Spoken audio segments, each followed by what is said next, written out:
کا نام سنا ہوگا، السلام علیکم دوستو، بغداد کے رہنے والے اس ویڈیو میں ہم مشہور مالدار شخص، پیسہ بہت تھا لیکن معاملہ یہ تھا کہ سود پر پیسہ، سود کا کاروبار، لوگوں کو سود دینا، لوگوں سے سود لینا، یہ کاروبار چلتا تھا۔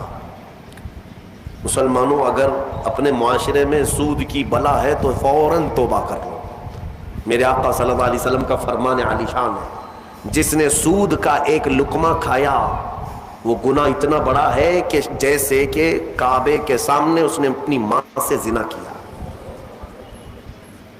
یہ بہت خطرناک چیز ہے، لوگ اس کو آج ہلکے میں لیتے ہیں۔ پیسہ ڈبل کرنے والا سسٹم مسلمانوں کو بہت جلدی پسند آتا ہے، کوئی بھی آ جائے کمپنی، چیٹ فنڈ کمپنیاں صرف مسلمانوں کے محلے میں ہی کامیاب ہوتی ہیں، باقی جگہ نہیں۔ لاکھ روپے دو اور تم گھر میں نواب صاحب بیٹھے رہو، ہر مہینہ 10-10 ہزار آتا رہے، یہ پتہ ہی نہیں کہ کس طرح سے آتا ہے۔ تمہارے گھر میں آنے والا ایک لقمہ بھی تمہاری تحقیق کے بغیر نہیں آنا چاہیے، تم مسلمان ہو۔ ایک سکہ بھی تمہارے گھر میں بغیر تحقیق کا نہیں آنا چاہیے۔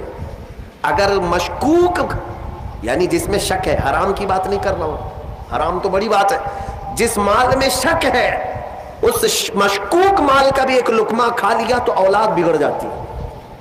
بزرگوں نے فرمایا اولاد بدتمیز پیدا ہوگی، بد اخلاق ہو جائے گی، کردار سے عاری ہو جائے گی، اس کا خیال رکھو۔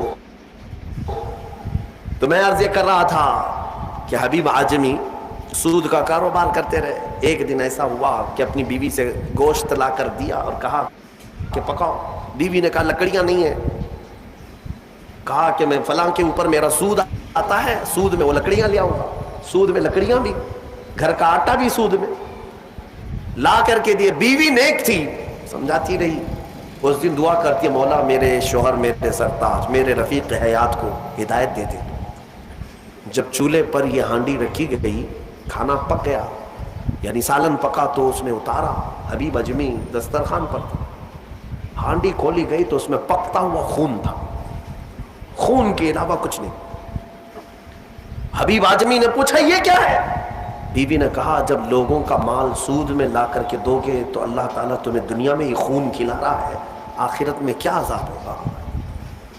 بات اثر کر گئی، بات اثر کر گئی دل پر، اور ڈر بھی گئے کہ اپنی آنکھوں سے دیکھا کہ پکتا ہوا گوشت خون بن چکا ہے۔ فوراً پورے جسم میں کپ کپی تاری ہو گئی، توبہ کیا، کھڑے ہو گئے، گھر سے باہر نکلے تو راستے سے جا رہے تھے، بچے جو کھیل رہے تھے، ایک بچے نے پکار کر کہا اے بچے ہٹو، یہ سود خور آ رہا ہے، اس کی چھاؤں کہیں ہم پر پڑ گئی تو ہم برے ہو جائیں گے۔ بچوں میں بھی یہ بات آ گئی تھی۔ حبیب اجمی کو آج دل پر بات لگی، میرا رب کسی کے لیے ہدایت دیتا ہے تو کچھ ذریعے بنا دیتا ہے۔ حبیب اجمی اب رونے لگ گئے کہ میں اس قدر خستہ ہوں، اس قدر بدنام ہوں کہ بچے میری چھاؤں سے بھاگ رہے ہیں۔ اب سوچا کہ اب میں سود نہیں لوں گا اور نہ ہی اس کاروبار میں، سب کو چھوڑ دیا۔ لیکن اب مسئلہ یہ تھا کہ بچپن شروع سے کوئی کام کرنے کی عادت نہیں تھی، پیسہ دینا ہے مارکیٹ میں گھما کر کے بڑا کر کے لانا ہے، کام کرنے کی عادت نہیں تھی، فن نہیں تھا، ہنر معلوم نہیں تھا، اب کمائیں تو کیسے کمائیں۔ سوچا کہ اب اس چیز کو چھوڑ دیا ہوں، تو بیوی سے آ کر کے کہا میری رفیق حیات میں نے توبہ کر لیا ہے، میں نے توبہ کر لیا، آج کے بعد سے یہ سود کی طرف میں ہاتھ بھی نہیں بڑھاؤں گا۔ بیوی سجدہ شکر ادا کرتی اور کہتی ہے میرے رفیق، اے میرے زندگی کے ساتھی، اب فکر مت کرنا، میں تم سے کسی چیز کا مطالبہ نہیں کروں گی، آدھی روٹی بھی لاؤ میں صبر کروں گی، آدھی روٹی بھی آئی تو میں صبر کروں گی، اس لیے کہ آپ حلال رزق کی طرف جا رہے ہیں۔ کاش ہماری عورتیں ایسی ہوں جو اپنے شوہر کو سیدھے راستے پر لانے کا سبب بن سکے، ورنہ بہت ساری عورتوں کے مطالبات کی وجہ سے مرد حرام کاریوں میں پڑ گئے۔ تنخواہ تھوڑی سی ہے، عورت کے مطالبے زیادہ ہیں، اس کے مطالبے پورے کر نہیں پا رہا ہے تو حرام کاریوں میں مصروف۔ بہت سارے مردوں کے بگڑنے کی وجہ ان کی عورتیں بنی ہیں، اور جب پورا نہیں کر پاتے اور پیسہ بھی نہیں مل پاتا تو پھر نشے کی عادت لگ جاتی ہے۔ ٹینشن سے مکتی چاہیے، جو روز عورت مجھے گھر پہ جاتی پریشان کرتی ہے۔ میرے عزیزوں، وہ حبیب اجمی کی خاتون نے ان کو دلاسا دیا کہ جاؤ آپ نوکری کرو، نوکری کہاں کرتے, اب تک کرنے کی عادت نہیں تھی, عمر ہو گئی تھی.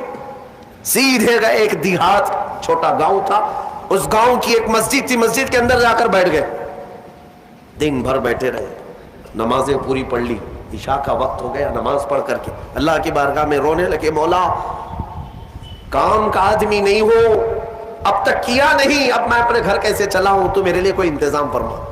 رات کے وقت آئے, بیوی نے پوچھا کوئی نوکری ملی؟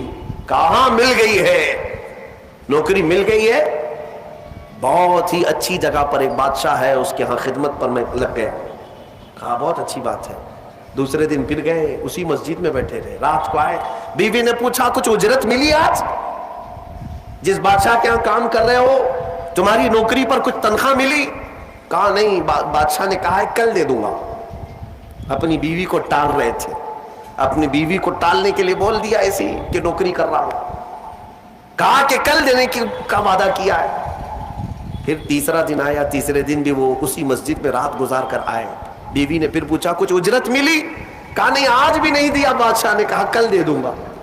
چوتھا دن آیا, چوتھا دن بھی مسجد میں گزار کر آئے. حالانکہ بیوی نے صبر کا دامن ایسا پکڑی رہی اور کہنے لگی مجھے کوئی جلد بازی نہیں ہے, جب آئے گا تب کھائیں گے. 4 دن ہو گئے. آج پھر رات کو بیوی نے پوچھا کچھ تنخواہ ملی؟ گھر کیسے چلے گا, 4 دن سے چولہا نہیں جلا گھر پہ.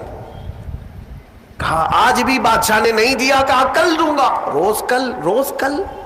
5 دن گزر گئے. اس کے بعد وہ 5ویں دن ایسی ان کی کیفیت تھی کہ اب رات جب بہت زیادہ ہو گئی تو گھر کی طرف پلٹ رہے تھے, پاؤں بوجھل ہو گئے. پھر بیوی پوچھے گی آج تنخواہ ملی؟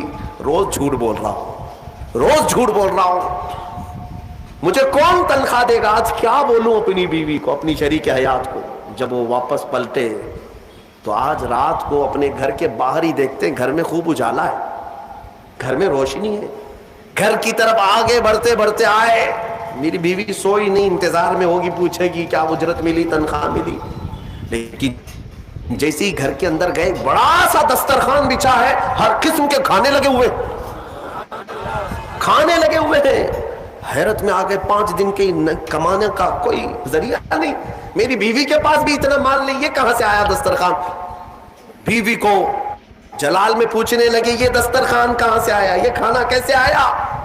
بیوی کہتی ہے کیا مذاق کرتے ہیں آپ, کیا مذاق کرتے ہیں آپ؟ آپ جس بادشاہ کے ہاں کام کرتے ہیں وہاں کا ایک سپاہی آیا تھا, وہی دسترخوان لے کر آیا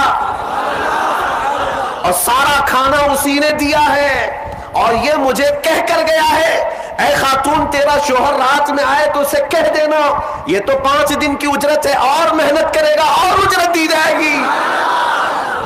حبیب اعجمی غش کھا کر گر پڑے. بیوی نے اٹھایا, پوچھا کیا بات ہے, کیوں غش کھا کر گر پڑے؟ ہوش آنے کے بعد کہتے میری رفیق حیات آج سچ بتاتا ہوں, میں نے کوئی نوکری نہیں کی, میں نکما آدمی, کوئی نوکری نہیں کی. مسجد میں جاتا تھا, خالی بیٹھا رہتا تھا. آج ڈر کر کے آ رہا تھا کہ تجھے جواب کیا دوں گا. وہ رحمان اس قدر غیرت مند ہے اپنے بندوں پر, اتنا رحیم ہے کہ تیرے سامنے شرمندہ ہونے سے بچانے کے لیے وہ جس کو بھیجا مولا وہ کسی بادشاہ کا سپاہی نہیں, وہ اسی رحمان کا کوئی فرشتہ آیا تھا جس نے کھانا دیا ہے. عزیزان گرامی, کہنے کے لیے بہت ساری باتیں ہیں, لیکن میں اتنی بات عرض کرنا چاہتا ہوں. زندگی گناہوں میں گزری, ایک بار توبہ کر کے حبیب اعجمی کے آ گئے اور مولا کریم نے اپنے سارے دسترخوان ان کے لیے کشادہ کر دیے.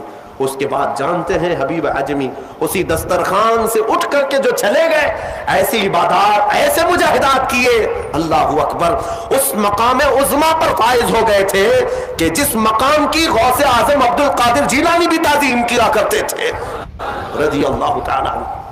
میرے عزیز و حبیب اعجمی اللہ کی بارگاہ میں وہ مقبول تھے کہ حضرت فضیل بن عیاض ایک دن ان کے پیچھے مغرب کی نماز پڑھنے کے لیے آئے. حضرت حبیب اعجمی کی زبان میں تھوڑی لکنت تھی, تو قرات میں ان کی لکنت سمجھ میں آ رہی تھی, تو فضیل بن عیاض پیچھے سے نماز توڑ کے چلے گئے, اس کے پیچھے میں کیسے نماز پڑھوں؟ فضیل بن عیاض بہت پائے کے ولی ہیں, کہتے ہیں میں گیا تو 3 دن تک میری عبادت کا ذوق ختم ہو, لطف ہی ختم ہو گیا. میں بارگاہ مولا میں رونے لگا کہ مولا مجھ سے کیا خطا ہوئی. رات کے وقت مجھے غیب سے ندائی کہ فضیل تو نے میرے محبوب حبیب کی صرف زبان دیکھا, اس کے دل کی پاکی کو نہیں دیکھا. وہ اللہ کی بارگاہ کا مقبول ہے. جب چھوڑ دیتا ہے پچھلی چیزیں, وہ رحمان اتنا محبوب بناتا ہے, اتنا محبوب. میں نے ابھی ایک چیز پڑھی تھی, بغداد میں ایک شخص تھا, بڑے پیسے والا تھا, بہت پیسے والا تھا, اور ہر گناہ عادت تھی اس کی. پیسے والوں کی اکثر یہ چونچلے ہوتے ہیں کہ وہ سوچتے ہیں کہ عیاشی میں کہاں کہاں میں پیسے لگاؤں. شراب پیتا تھا, خوب عیش, جوا میں پیسے لگتے تھے, روز نئی عورتوں کے ساتھ اس کی صحبتیں. یہ اس کا مزاج تھا تو مسلمان, پیسہ زیادہ ہونے کی وجہ سے ایک غلط سنگت میں غلط عادتوں کا مالک. اس شخص کی عادت یہ تھی کہ روز ایک نیا گناہ کرتا تھا اور ڈائری بنایا ہوا تھا, اس میں سب لکھ بھی دیا کرتا تھا. آج میں نے اتنے پیسے کا جوا کھیلا, آج میں یہ فلاں فلاں شراب پی ہے, آج میں نے ان لڑکیوں سے زنا کیا ہے, آج میں فلاں جگہ یہ کیا. سب جو کرتوت ہوتے تھے سب ڈائری میں لکھتا تھا. اتنی بڑی ڈائری بھی بن گئی. ایک دن ایسا ہوا کہ گزر رہا تھا بازار سے, ایک خاتون کو دیکھا جو حسین تھی اور مجبور نظر آ رہی تھی. اس کے پاس گیا, کہا کیا چیز ہے؟ اس نے کہا مجھے مال کی ضرورت ہے. اس نے کہا چل میرے گھر, میری خواہش پوری کر, میں تجھے جتنا چاہیے وہ دے دیتا ہوں. وہ عورت چلی آئی ساتھ, وہ عورت آ گئی. جب یہ نوجوان جو بغداد کا بڑا پیسے والا مالدار رات کے وقت اپنے بستر پر آیا اور اس خاتون کو کہا کہ آجا ہم دونوں تنہا ہیں, وہ عورت رات کے وقت سو تو گئی لیکن اس کا پورا جسم پیلا پڑ گیا, اس کا چہرہ پیلا اور ہاتھ پیر کانپنے لگ گئے. یہ نوجوان اٹھ کر کھڑا ہوا, کہا کہ ڈر رہی ہے تو کسی بات سے, تیرے جسم کی یہ زردی کس بات کی؟ وہ خاتون کہتی ہے نہیں کوئی بات نہیں. پھر اس نے کہا ڈر مت, اس محل میں کوئی نہیں آئے گا میری اجازت کے بغیر, یہ سب پوری میری پراپرٹی ہے, یہ میری شہنشاہیت ہے یہاں پر. اس خاتون نے کہا ہاں یہ تو میں دیکھ رہی ہوں, لیکن مجھے ڈر اس بات کا ہے کہ وہ رحمان مجھے دیکھ رہا ہے, اس کے سامنے میں کیسے ننگی ہو جاؤں.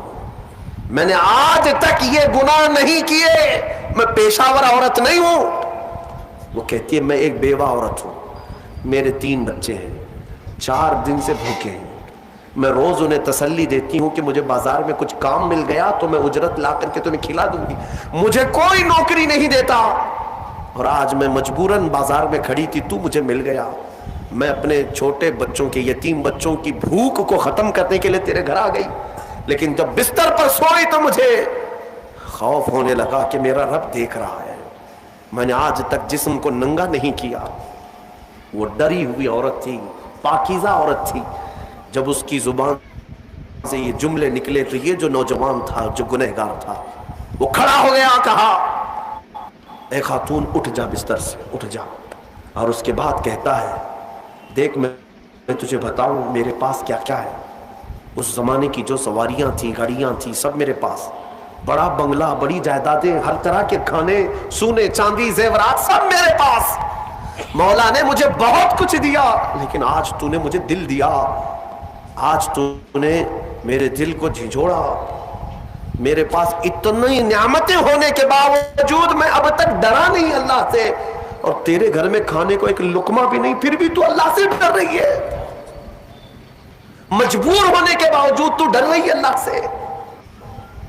اس خاتون نے کہا کہ اے نوجوان, مجبور ہو, امیر ہو یا غریب ہو, سب کا بادشاہ وہی ہے, حساب سب سے برابر لے گا. اس خاتون کو بہت سارے پیسے دے کر کے اس نوجوان نے رخصت کیا اور کہا جا تیرے بچوں کو کھلا, آج کے بعد کبھی بازار میں بھیک مت مانگنا, اور میں سمجھتا ہوں میرے گناہوں کا کفارہ ہے کہ میں تیری مدد کر دیا, تو باہر نہ آ. اور اس خاتون کو بھیج دیا. آج اس کو احساس ہوا اب تک کیسی زندگی گزارتا رہا. اس عورت نے مجھے جھنجھوڑ دیا ہے, جھنجھوڑ دیا ہے. رات کو مصلی بچھایا اور اللہ کی بارگاہ میں کھڑے ہو کر کہنے لگا مولا بہت گناہ کر چکا ہوں, بہت گناہ کر چکا ہوں, پورا جسم داغدار ہے. کیا مجھ جیسا آدمی بخشے جانے کے قابل ہے؟ کیا مجھ جیسا آدمی معاف کیے جانے کے قابل ہے؟ رویا جا رہا تھا, اور اس کے بعد وہ سر اٹھا کر کہتا ہے اے رب, اے رب, میں نے اتنے گناہ کیے کہ لکھتے لکھتے میری ڈائری بھر گئی ہے, بک بھر گئی ہے. پھر تیرے پاس جو فرشتے ہیں نامہ اعمال لکھنے والے, انہوں نے اتنا.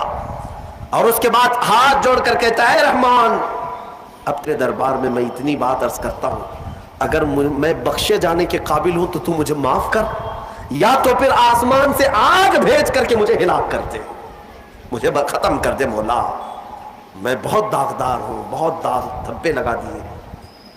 وہ روتے روتے روتے تھک گیا اور اس کے بعد اٹھتا ہے. توجہ, گھر کے اندر جا کر آج سچی توبہ کیا تھا. ڈائری وہ پھاڑنے کے لیے گیا جس میں روز گناہ لکھتا تھا, جو پچھلے سارے تھے ریکارڈ, کہتا ہے پھاڑ کر کے ختم کر دوں گا, آج کے بعد نشان بھی نہیں رکھنا ہے. جب وہ اپنے کمرے میں آیا, اس ڈائری کو اٹھایا جو برسوں سے لکھ رہا تھا, وہ حیرت سے ڈوب گیا اس بات پر کہ جب وہ ڈائری اٹھایا تو دیکھتا ہے پورے اوراق سفید ہے, لکھا کچھ نہیں, ایک حرف بھی لکھا ہوا نہیں ہے. ورق پلٹتا گیا پلٹتا گیا پلٹتا گیا, کچھ نہیں ہے. وہ ادھر ادھر دیکھنے لگا, اس میری ڈائری سے مٹایا کس نے, میرے سارے ریکارڈ کس نے مٹایا. اس کے جسم پر کپ کپی تاری تھی, راشا تاری تھا. رات کا وقت تھا, غیب سے ندائی, اے بندے جب کوئی پوری دنیا کو میرے لیے ترک کرتا ہے تو میں اس کے گناہوں کو بھی مٹا دیا کرتا ہوں. جب زندگی میں لکھی ہوئی ڈائریاں مٹ جاتی ہیں تو میرے مولا کو یہ اعمال نامے سے مٹانے میں دیر نہیں لگے گی. یمحو اللہ ما یشاء, اللہ جس سے چاہتا ہے وہ ساری چیزیں مٹا دیتا ہے.